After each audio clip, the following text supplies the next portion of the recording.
In just a moment, X-1. But first, after a hard day's work, there's nothing more welcome than an evening of variety entertainment. That's just the tonic provided tomorrow night by NBC Radio. You'll laugh your cares away when good-natured contestants carry out the rib-tickling stunts dreamed up by MC Jack Bailey on NBC's Truth or Consequences. Later on, Groucho Marx peps things up with lots of spontaneous good fun and more of the friendly insults at which he is so accomplished. For a brighter, livelier evening tomorrow night, it's Groucho Marx and Truth or Consequences on this station. Now stay tuned for X-1 on NBC.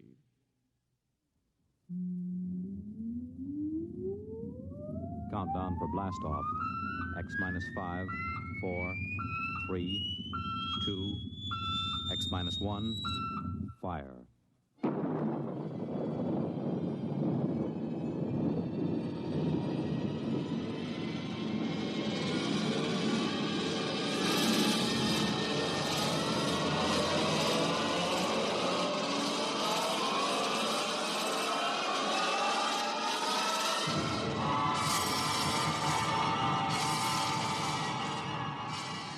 From the far horizons of the unknown come transcribed tales of new dimensions in time and space. These are stories of the future, adventures in which you'll live in a million, could be years, on 1,000 maybe worlds.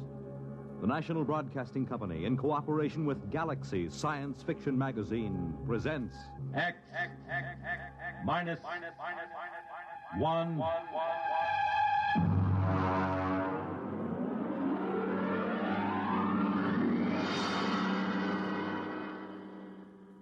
Tonight, Bad Medicine by Finn O'Donovan. But first, farmers know they can't stop storms, floods, or droughts from ruining a crop. But they can make sure things like that can't ruin them by investing in United States savings bonds. Not only farmers, but over 40 million Americans in all sorts of jobs own 40 billions of savings bonds. And why? Because savings bonds are the easy way to start saving and to keep saving. And the money you invest in savings bonds mean protection now and ready cash when you need it in the future. Improving the farm, sending the youngsters to college, or planning your own retirement. These are the big things you can be ready for with savings bonds. And besides offering you a safe investment, each Series E savings bond pays you back $4 at maturity for every $3 you invest. Yes, you earn extra dollars while you save, so start saving now.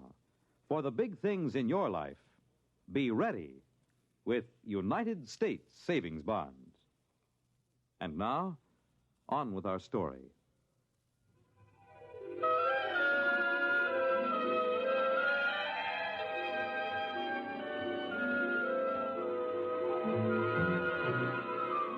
On May 2nd, 2103, Elwood Caswell walked rapidly down Broadway. It was a gentle, misty spring day, and the air held the smell of rain and blossoming trees. But Elwood Caswell didn't smell the rain and the trees. He just gripped the loaded gun he had in his pocket.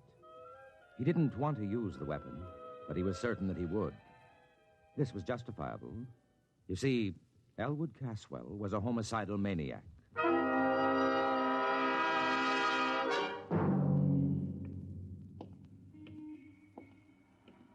Why shouldn't I kill him? Hey, look out, will you? Oh, sorry, sir. Only the other day he said to me, Elwood, you're looking very well. What business is it of his how I look? Hey there, Elwood. Elwood. Huh? It's me, Marty Klein. I work on the jet buses with you, remember? Oh, yeah, of course. Hello, Marty. Forgive me, my mind was on other things. Yeah, I know how it is. A couple of weeks ago, I was walking around in a fog so thick you could cut it. Yeah, really? Sure, preoccupied, you know. I had this idea in my mind. You too? Yeah. The same person? Huh?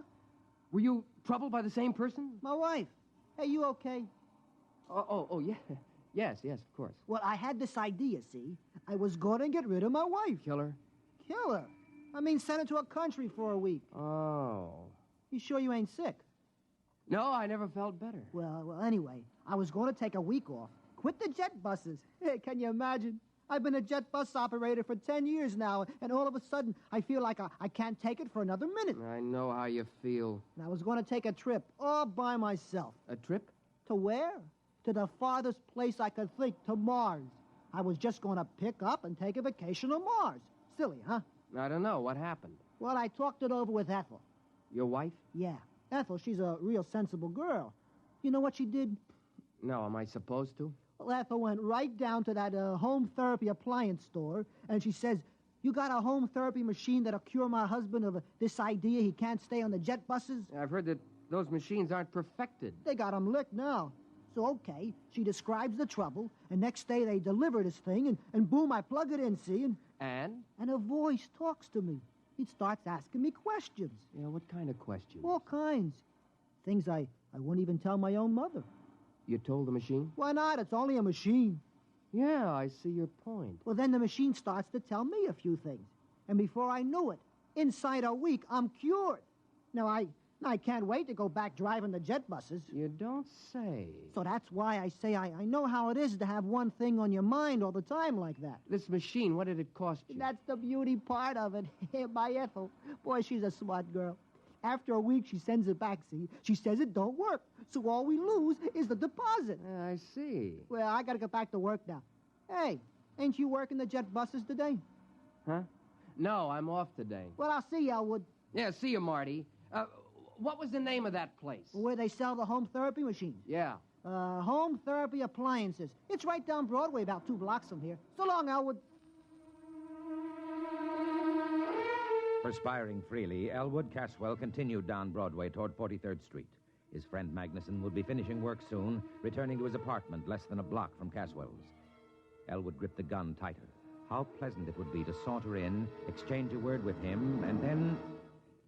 No, I won't do it. I don't really want to kill anybody. It isn't right. Think what'll happen. The authorities will lock me up. My friends won't understand, and... Mother would never approve. Still, if I see Magnuson, if I see his hateful, accusing face in front of me... Oh, this must be the store. Yeah. Home therapy appliances. Good afternoon, sir. Can I show you some of our home therapy appliances? I want therapy. Quick. Of course, sir. This way, please.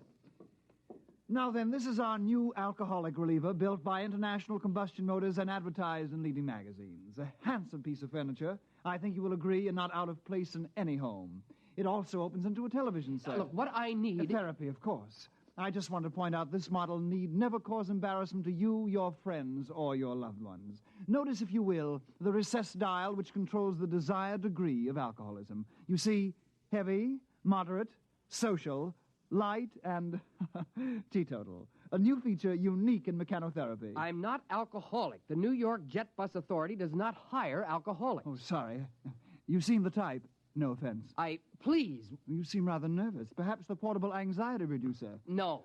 Well, sir, perhaps if you told me just what you feel is bothering you. What have you got for homicidal mania? I beg your pardon. Homicide? The urge to kill someone. Oh, of course. Well, let's see now. Pardon me. Have you worked here very long? A week. Oh, yes, here's the ticket. This black job with the chrome trim. What is it? This, is a Rex regenerator, built by Planetary Motors Corporation. Handsome, Goes with any decor, opens into a well-stocked little bar, so your family, friends, loved ones need never... Will it cure homicidal urge, a strong one? Oh, absolutely. Don't confuse this with the little 10-amp neurosis model. This is a hefty, heavy-duty 25-amp machine for really deep-rooted conditions. That's what I've got. Well, this baby will jolt you out of it. Big, heavy-duty thrust bearings, oversized heat absorbers, completely insulated, sensitivity range I'll over... take it. Yes, sir. With me, right now. Now? Before it's too late. I'll pay cash. Well, yes, sir. It'll be a few hours before the warehouse can... I'll take this one here. Well, that's a floor demonstrator. Does it work? All of our demonstrators work, sir. Then I'll take it. I can't wait for a warehouse. I can't wait for anything. Have it put in a taxi for me. Yes, sir. Tell him to hurry. I want to kill my friend Magnuson, you know. Who? My friend, Magnuson. Oh, of course. That'll be $400.59, sales tax included.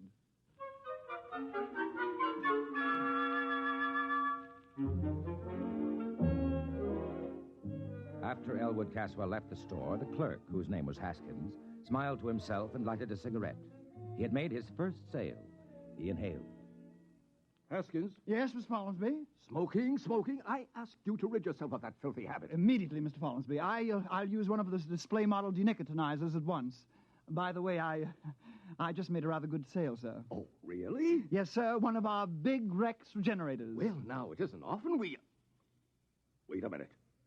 Where's the floor model? Well, sir, the customer was in an awful hurry. He was going to kill his friend. You gave him the floor model? Yes, sir. Was there any reason why... Oh, grief, Haskins. Didn't I inform you we never sell a floor model? But, sir... Good heavens, I've got to get to him. What was his address? Address? His name, then. Well, he didn't say. Then his check. Well, he paid cash. You mean you just let him pick up the machine and walk out? Well, sir, he paid cash. He was homicidal, you say? Yes, sir. His friend... I don't care about his friend. Get the police. No. Call the Planetary Motor Security Division. Quick. Yes, at once. Well... Excuse me, Mr. Follinsby. What will I tell them? Tell them, you fool. Tell them that one of our customers accidentally got that display regenerator they sent us. The one they shipped by accident. They were going to replace it tomorrow. Yes, sir, the one they shipped by accident. Will they know? If they don't be more explicit, tell them we've sold the Martian model. The one for treating psychotic Martians.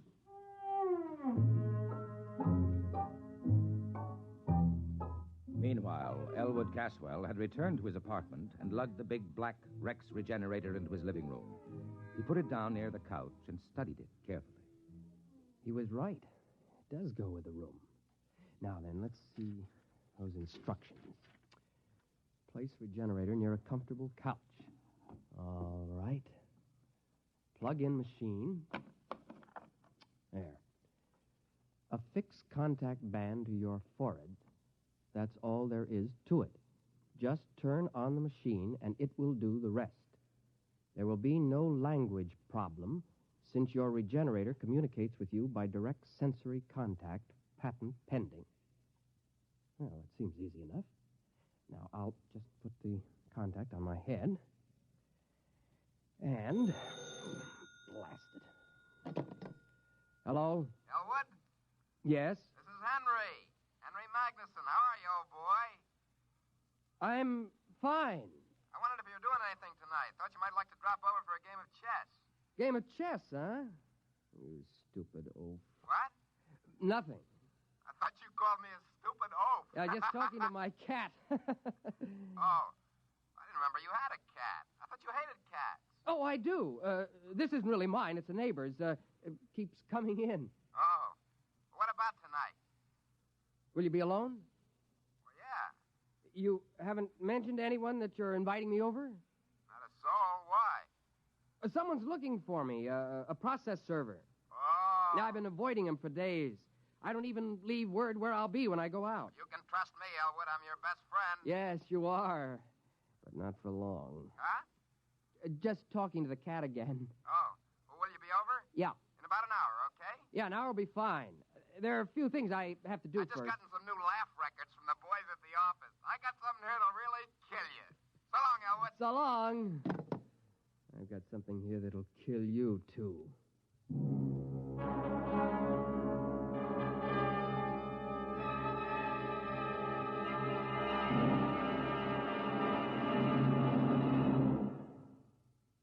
X-1 will continue in 1 minute.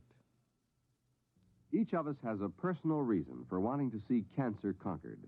Steve Allen would like to tell you his. I have a wife and 3 wonderful kids.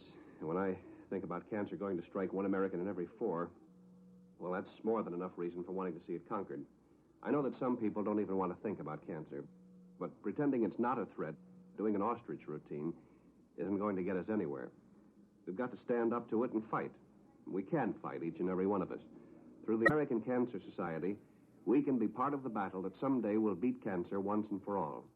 That day will come, but you and I have got to help. How about it? Thank you, Steve Allen. Remember, fight cancer with a checkup and a check. See your doctor once a year for a checkup. It's your best cancer insurance. And to help conquer cancer, send a check to your unit of the American Cancer Society. Make it generous.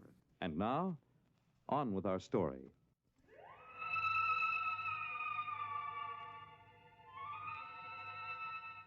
Taking the revolver from his pocket, Elwood laid it on the table in front of him. His face became suffused with hatred at the thought of Magnuson. He poked at the gun with a stiff forefinger. Magnuson, you no-good, shifty-eyed enemy of all that's decent in the world. The man who ruined my sister Irene. The man who... Wait a minute, Elwood. You have no sister, remember? No sister. Now, before you go off and commit murder, why not just try that machine just once, huh? Turn it on. Okay, now reach over and...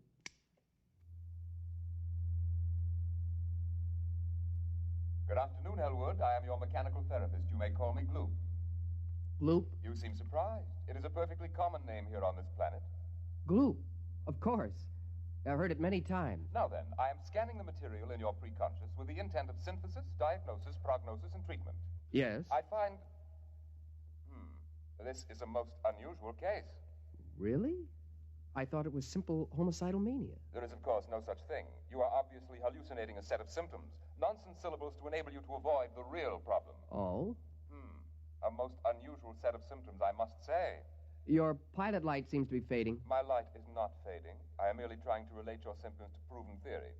Well, as long as you know what you're doing. Mechanotherapy is an exact science, Elwood. It admits of no significant errors. We will proceed. Good. First, the word association test. Fire away. I will proceed to give a word. You answer with the first thing that comes to your mind. Ready? Ready. House. Home. Planet. Earth. Just musing. Now, Fleeful. Fleeful? Fleeful. That sounds like a Martian word. Just give me a response. Fleeful, Okay. I can make them up, too. Marfouche. That's a pretty good one, huh? Made it up in the spur of the moment. Marfouche is very significant. It is a corruption of the Martian concept of fush clib. Very significant. I don't know any Martian words. Aha, noteworthy. We will proceed. Loud. Soft. Green. Mother. Thanagoyas. Pathamathanga. How's that one? At ease. Nexothesmodrustica. Top that. Catith of snow-hell gnoptices. Okay. Rigamaroo, Kalamazoo, Iggity-bibbity-boo. Good. It fits the pattern. Pattern? Your neurosis. I can diagnose it now. Go on. You have a classic case of theme desire, complicated by strong dwarkish intentions. I could have sworn I was homicidal. The term has no referent. It must be rejected as nonsense. Now, if you'll just settle back on the couch, we'll proceed.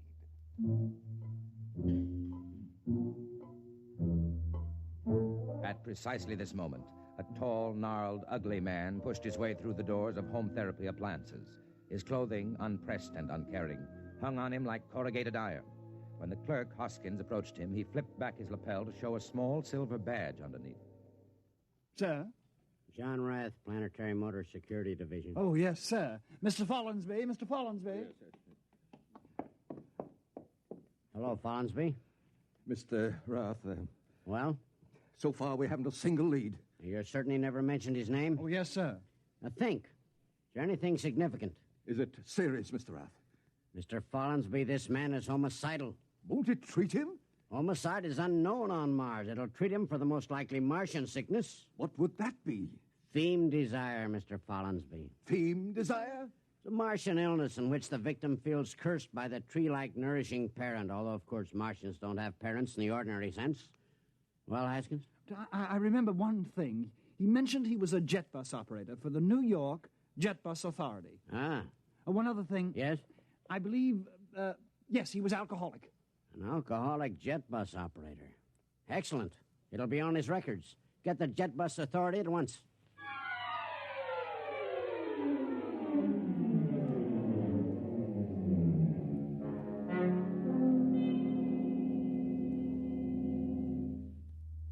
But surely, Elwood, you remember your Gorisy. No. Tell me then about your juvenile experiences with the Thorastrian fleet. Never had one. Complete blockage. My father... There is no such thing, of course. But... I thought we'd finally agreed on that. Okay, if you say so. Now then, since you claim you don't even know what a Gorisy is, tell me what you imagine it to be. A forest fire. A salt tablet? A small screwdriver? Am I getting warm? A revolver? What the heck is a Gorisy? Why, the tree that nourished you into puberty. No tree nourished me. You have completely repressed the experience. No tree ever nourished me. Mr. Caswell, let me try to explain your case as best I can. Somewhere in your childhood, your gorisy, or parent tree, stifled your theme desire. Now, this gave rise to your present urge to dwark someone in a Flendish manner. To what? To dwark someone in a Flendish manner. Listen, you crummy piece of hardware. I have never had a gorisy. I have no desire to dwark someone in a Flendish manner or any other manner. All I want to do is put a bullet into Herbert Magnuson. Understand? All I want to do is kill Magnuson. Lie down, Mr. Caswell. We'll go over it again.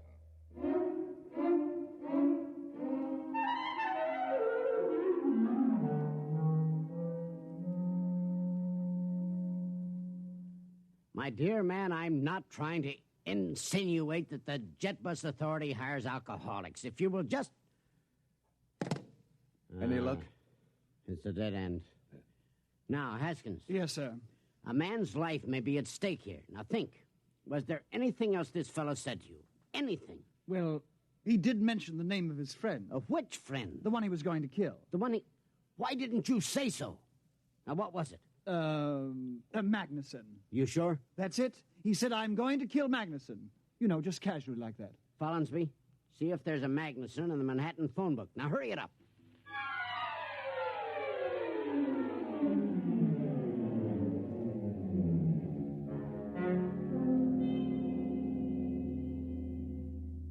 Yes, Mr. Caswell, you were saying? Well... Something about your gorisy? Yes, I was saying I think perhaps you're right. Naturally. But right about what, Mr. Caswell? Well, I think perhaps... Yes, I think perhaps I do remember my gorisy. Ah, now, Mr. Caswell, we're on the road to a cure.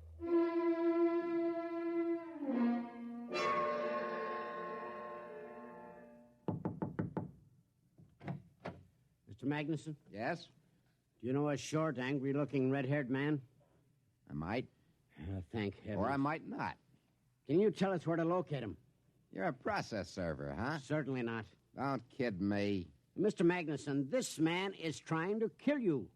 Go on, you're full of happy pills. Elwood's my best friend. Elwood? He loves me like a brother. And if you think I'm going to stick some process server onto Mr. him... Magnuson, I'm not a process server. Your friend Elwood is a psychopathic killer. You're his intended victim. Can you get that through your thick skull? I'm trying to save your life.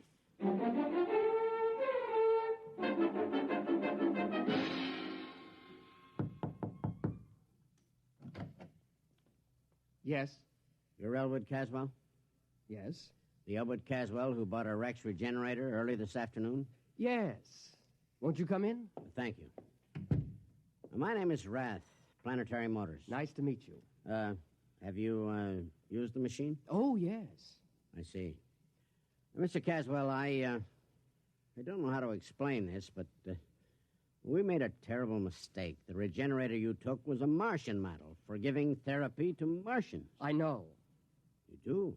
Yes, it became pretty obvious after a while. Well, it was a dangerous situation, especially for a man in your condition. Yes, the poor thing tried its best, but of course it couldn't cure what wasn't there. Well, then the company will, of course, reimburse you for your lost time and your mental anguish. Naturally. And we will substitute a regular human-type regenerator. Oh, that won't be necessary. You see... Mr. Caswell, you put down that gun. Now, I warn you. I'm not going to shoot you. I merely want to turn this gun over to you. You do? Yes, I'm not going to shoot anybody. You mean that... The machine's attempt at therapy forced me to reappraise my whole self. There was an insight during which I was able to get rid of my obsession. You no longer want to kill your friend Magnuson? Kill Magnuson? Why, I haven't the faintest urge. Well, I must say, then, it worked out for the best. I'll get back to the store and have him pick up this machine in an hour. And, oh, well, sir... don't forget to take this gun. I won't need it. Of course. Well, nice to have met you, sir. Good evening. Good evening.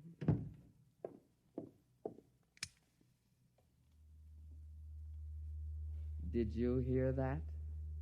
He asked me if I still intended to kill Magnuson. Magnuson, that inhuman monster who cut down my Goracy.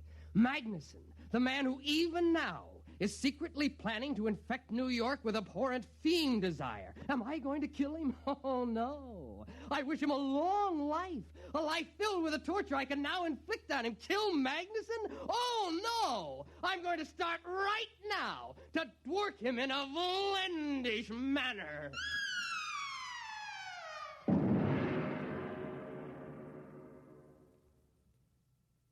You have just heard X-1, presented by the National Broadcasting Company in cooperation with Galaxy Science Fiction Magazine, which this month features Honorable Opponent by Clifford D. Simak, the story of an Earth general with the distasteful assignment of meeting a delegation of unmilitary clowns who arrive as conquerors. Galaxy Magazine, on your newsstand today. In a moment, tonight's cast and a preview of next week's exciting drama. They took the blue from the skies and the pretty girl's eyes and the touch of old glory's view, and gave it to the men who proudly wear the U.S. Air Force blue. The U.S. Air Force blue. Oh, we are men with a dream on America's team. We're a rugged and ready crew. And you can bet your boots the world looks up to U.S. Air Force blue. To U.S. Air Force blue. We know where we're going. We set our course. The sky's no limit in the Air Force. They took the blue from the skies and the pretty girl's eyes and the touch of old glory's view, and gave it to the men who proudly wear the U.S. Air Force blue. We proudly wear the blue, the U.S. Air Force blue.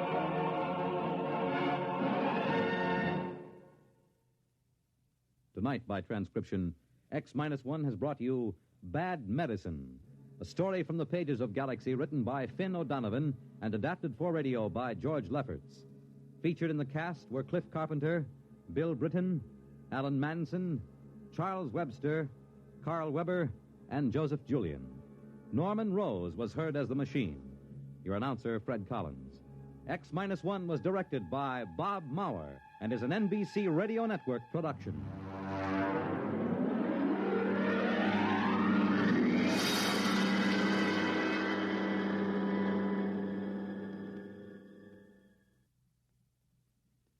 Weekday, the companion and advisor to America's women, offers a new informative series on childbirth. It's the actual case history of a young wife, following her through the late stages of pregnancy, childbirth, and postnatal care. You'll attend the childbirth courses offered at New York's Mount Sinai Hospital, and even enter the delivery room for the actual birth of the child. Listen tomorrow for the real-life series, The Story of Birth. Then, on the same program, listeners can also enjoy more women's specialties, Kitchen Hints by Charlotte Adams, Child Care News with Dr. Francis Horwich, Vacation Ideas offered by Walter Kiernan, and another personal visit with your radio friend, Mary Margaret McBride. Don't forget the exciting dramatization each day from Taylor Caldwell's book, Tender Victory. Be sure to join Virginia Graham and Mike Wallace tomorrow on this NBC station. Follow the news with Chet Huntley tonight on NBC Radio.